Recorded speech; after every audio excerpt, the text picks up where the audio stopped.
Hey guys, today I'm going to be doing my out-of-box review for the Mega Size Art of Gundam Exhibition exclusive clear version of the RX-78-2 Gundam.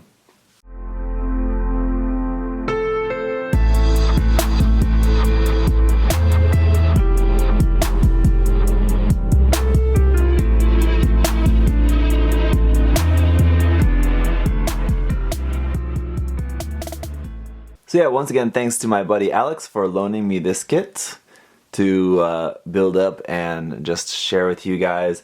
Got this all snapped up, and I gotta say, it's looking pretty impressive. Clear color kits are not always going to appeal to everyone, but the cool thing about this that I mentioned in the review, it's cool that like on the parts, white armor parts, that are actually a sort of like very, very light blue color. Which I think is good. I actually think that's better than if they were just like milky white. That usually doesn't look pretty good. So I think the color of that plastic is pretty good. But anyway, seeing all the details inside through the clear actually looks really cool on this kit. I'm still not really too big of a fan of the clear yellow, red, and blue, but especially all the parts that are clear white. Those parts all look really, really cool, and the head also looks pretty cool. I'll give you a close-up look as well. It's so huge, I just have to show it to you guys with my camera really far back here for me to be able to fit it in the frame. Let me give you a look around this. Obviously, this is a 1/148 scale, so very, very tall. It's going to be bigger than the perfect grade. But in terms of its complexity, it's going to be basically on par with like an HG kit, similar to probably like the HG G30th version. Of course, it's not going to have that much articulation, so it's the articulation is not going to be anywhere near the articulation of the HG Revive kit. But just in terms of the parts count and complexity, it's going to be similar to an HG kit. So overall, it's a nice build, fun build. I've just recently built the Mega Size Zaku, and I'm currently working on that. I won't be able to give you guys a comparison, comparing the two here, just because my Zaku is just torn down all in pieces working on that, so I can't really put that back together at the moment for this particular review, but I'll compare this with the HG here in just a moment. Anyway, not really too much else to say about the overall construction of it. It's just really simple. If you are going to be getting like the normal version of this and wanting to paint it, similar to the Mega Size Zaku, this is going to have quite a few seam lines on it. Not quite a few, I guess, some seam lines on it. But the majority of the construction can be done without having to do any modification for painting.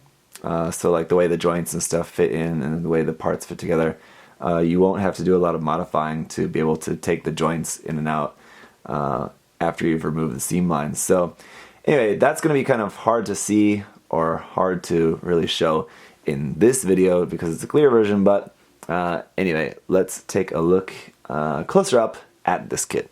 So yeah, in the unboxing, I wasn't sure about the eyes. I thought it looked like that we had a choice of just plain clear or clear yellow for the eyes. What that actually is just a plain clear piece fits inside the yellow piece. So you have some nice depth there in the eyes. Then we have this red piece for the red under the eyes and the chin, and then red up there for the camera, for the front of the V fin and in the back as well. The head, if you just like press it on the ball joint all the way, it's just sitting like that, and it looks kind of derpy.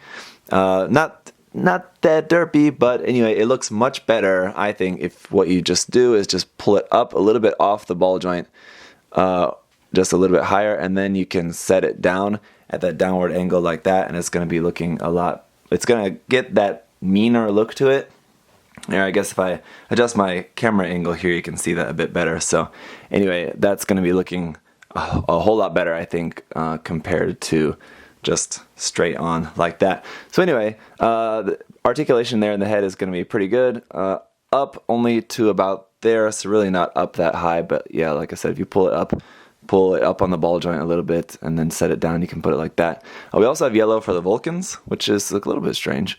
I think maybe going in and just painting those gray would definitely be cool. We have the beam sabers here in the back. Those can pull out, beam saber handles, I should say. Those are just stuck into the backpack there.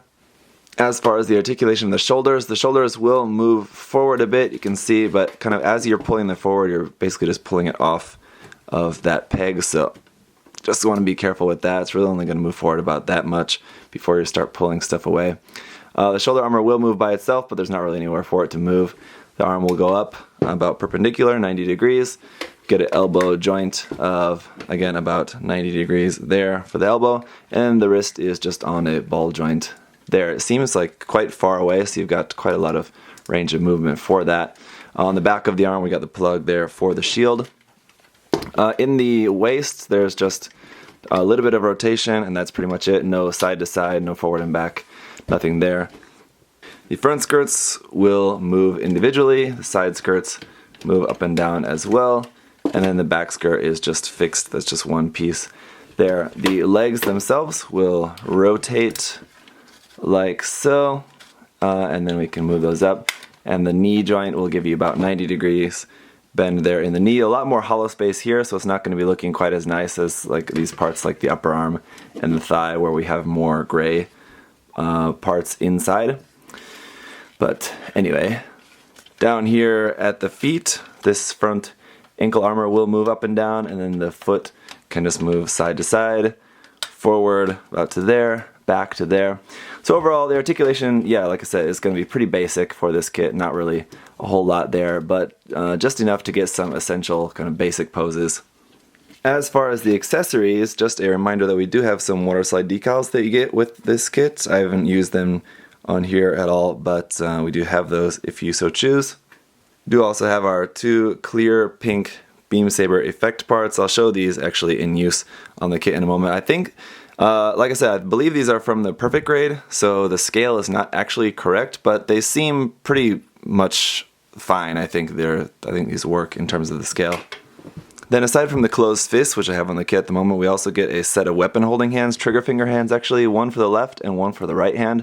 The right hand I just have already attached here onto the rifle. So here we just have the standard Gundam beam rifle. The forward handle will move side to side. We have the clear yellow piece there for the yellow part of the camera lens. Otherwise, just pretty nice, just beam rifle here. Very large, of course. Yeah, and then finally we have the shield. So speaking of large, this thing is really, really huge. Next to the Gundam is going to be coming up to about his waist there. And we have just this gray mount piece there, which will mount this onto the back of the arm. Alternatively, you can pull this off and then put that into there like that, and then stick this onto the back of the Gundam like so. So if you wanted to have the shield mounted onto the back, you can do that in this case. And for a quick comparison, here you can see the HG Revive Gundam. For comparison, it doesn't even make it up to the knee of the Mega Size Gundam, but yeah, so it's very, very large.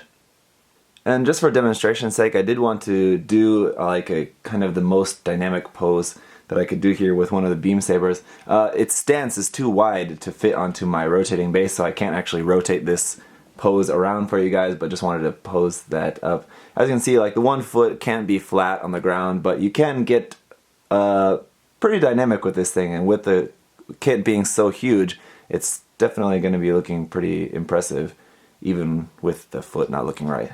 So that's pretty much going to do it for the review of this kit. With these mega size kits, there's really not a whole lot really to say about them. I mean, just they're really big, huge kits. Detail is great, and so yeah, these look really nice. They're going to be a little bit expensive. I think if you want this particular version, obviously the thing that you're looking for is that clear color look, which does look pretty cool. It definitely gives it that more unique, sort of special look to it.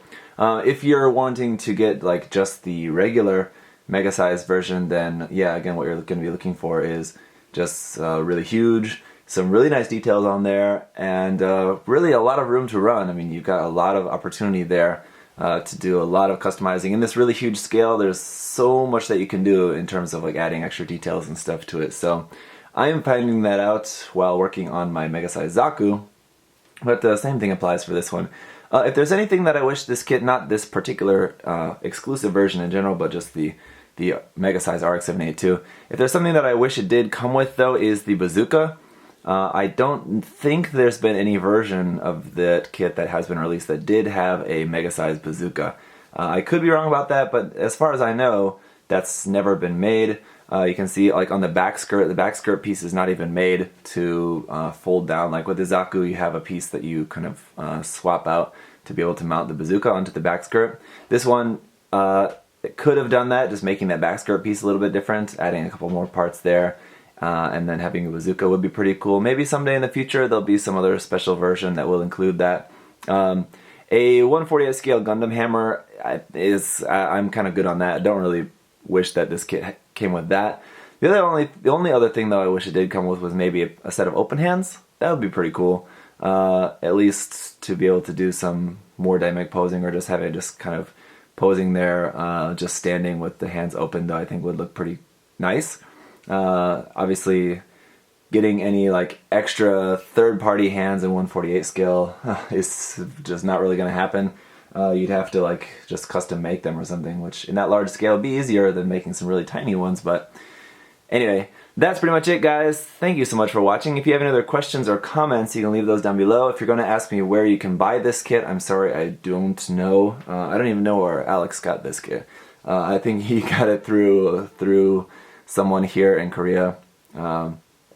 Anyway, but yeah, that's it. So I'll see you guys next time. Bye bye.